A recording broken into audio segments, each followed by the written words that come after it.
अभी मैंने पढ़ाया था आपको पियाजे की स्टेजेस के बारे में और अब हम बात करते हैं पियाजे के द्वारा दिए गए कुछ शब्दों की। संगठन किसे कहते हैं? पियाजे के अनुसार व्यक्ति जन्म से ही अपनी मानसिक क्रियाओं जैसे देखना, सुनना, सोचना, याद रखना को व्यवस्थित करने की क्षमता रखते हैं।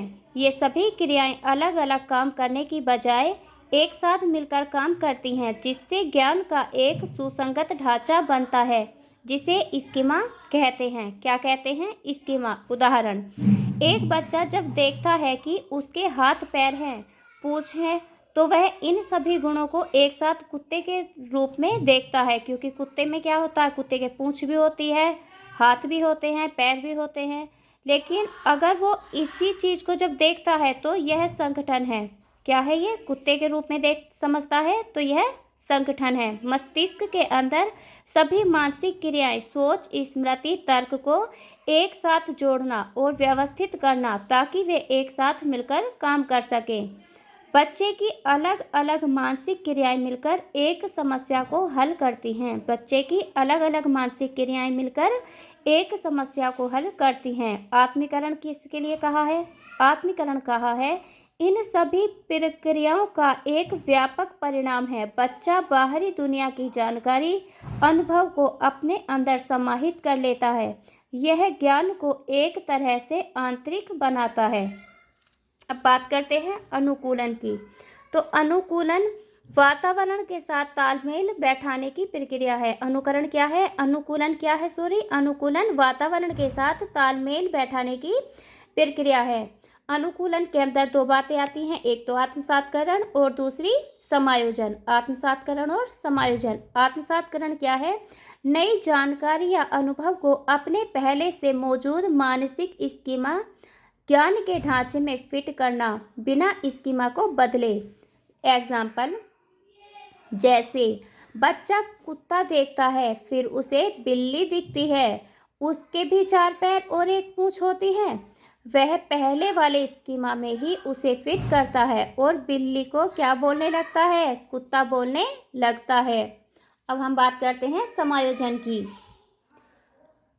जब नई जानकारी मौजूदा स्कीमा में फिट नहीं होती, क्या नहीं होती? फिट नहीं होती, तो उस नई जानकारी के अनुसार अपने स्कीमा को बदलना या नया स्कीमा बनाना क्या कहलाता है? समायोजन कहलाता है। उदाहरण के लिए, जब बच्चा सीखता है कि स्कंक, स्कंक क्या है?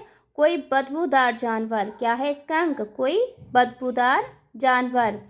तो जब बच्चा सीखता है कि स्कंक कुत्ते जैसा नहीं है और उसकी गंध अलग होती है, तो वह स्कंक के लिए एक नया शब्द बनाता है। क्या करता है? एक नया शब्द बनाता है। तो ये बात किसके अंतर्गत आती है? समायोजन के अंदर। अब हम पढ़ते हैं संतुलन के बारे में। संतुलन क्या है? आत्मसात और समायोजन के बीच संतुलन की स्थिति। जब जानकारी आसानी से फिट हो जाती है तो संतुलन, और जब असंतुलन होता है तो समायोजन के जरिए संतुलन बहाल किया जाता है। एक बार हम इसको जानेंगे शॉर्ट ट्रिक्स के माध्यम से। शॉर्ट ट्रिक के माध्यम से आत्मसातकरण क्या है? पूर्व ज्ञान को नए ज्ञान के साथ जोड़ना आत्मसातकरण कहलाता है। और समायोजन ज्ञान में परिवर्तन करके वातावरण के साथ तालमेल बिठाना क्या कहलाता है? समायोजन कहलाता है। स्कीमा क्या कहलाती है? सूचना को संगठित और प्रतिपादित करना। स्कीमा क्या है? सूचना को संगठित और प्रतिपादित करना। अनुकूलन क्या है? वातावरण के हिसाब से ढालना अनुकूलन कहलाता है। पियाजे के अनुसार बच्चे की सोच बड़ों से प्रकार में अलग होती है, लेकिन मात्रा में नहीं। पियाजे का क्या मानना है कि मात्रा में तो बच्चों की सोच कैसी होती है? बराबर होती है, लेकिन प्रकार में क्या होता है? प्रकार में अलग अलग होती है। अब हम बात करते हैं कि रचनावादी, क्योंकि रचनावादी सिद्धांत बहुत ज़्यादा बार पूछा जाता है। रचनावादी सिद्धांत किसने दिया है? तो रचनावादी सिद्धांत पियाजे ने दिया है और एक दिया है वाइगोत्स्की ने।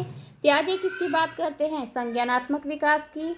वहीं पर वाइगोत्स्की किसकी बात करते हैं? समाज और संस्कृति की।